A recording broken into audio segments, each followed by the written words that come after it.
Rise and ground, folks. Guys, I'm on the way to an existing maintenance customer. This is an AC maintenance.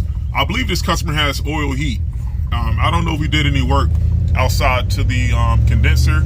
I think he has a straight AC air handler and a carrier condenser, I believe. I know it's a newer unit. I just don't know what was done out there. But guys, I'm almost there right now. Let's go take a look. I'll see y'all when I get there. The filter on the ceiling is still clean, and keep in mind, this filter doesn't get utilized year-round. Once again, this customer has an oil-fired boiler in the basement, so even though he has the option in the future of adding an electric heat kit, so this can be a year-round unit, right now this unit only runs in the summertime. So with that being said, the heat pump outside is running. I got a 20-degree split.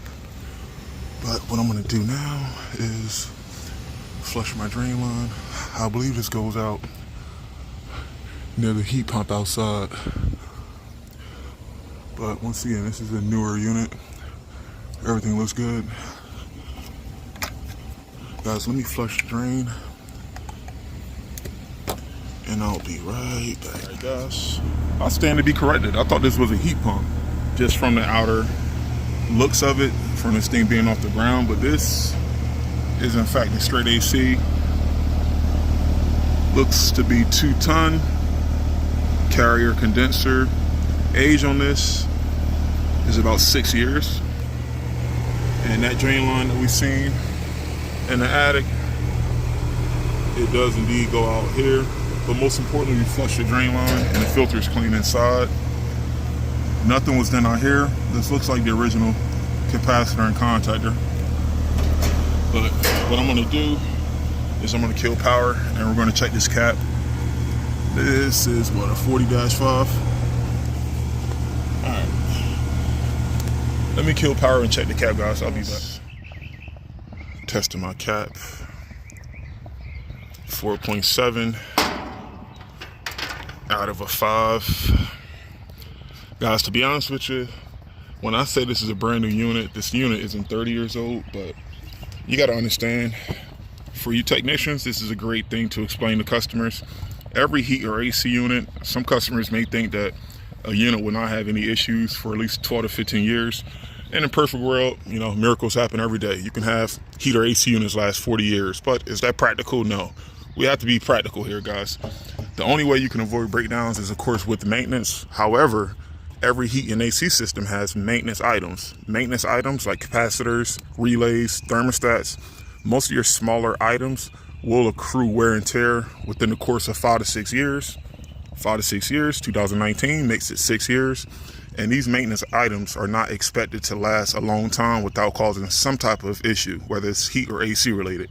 So with that being said, what you guys should explain to customers is that capacitors are not meant to last a long time. The point is, if you're lucky to catch a capacitor still working on the maintenance, this is something that the customer could replace before this part craps out on a 95-degree day.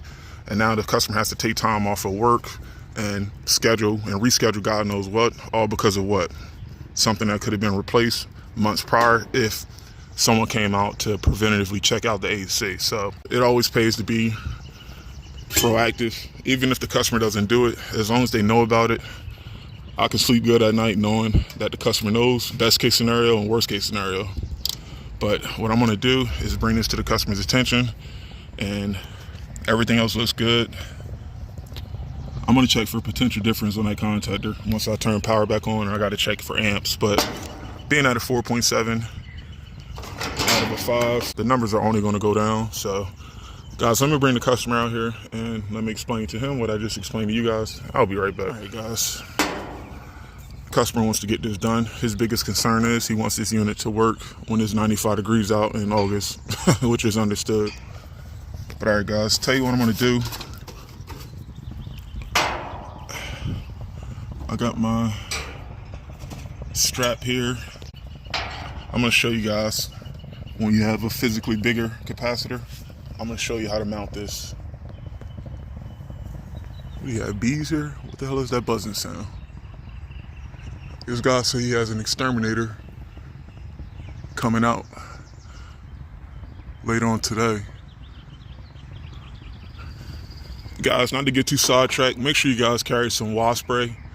Every single HVAC supply house has some, especially Johnstone. Make sure you guys are carrying your insect spray because it can get kind of annoying having bees fly over your head while you're trying to fix the AC unit. But all right, guys, let's get this party started here. I'll be back. Got my new cap in, and with just enough space.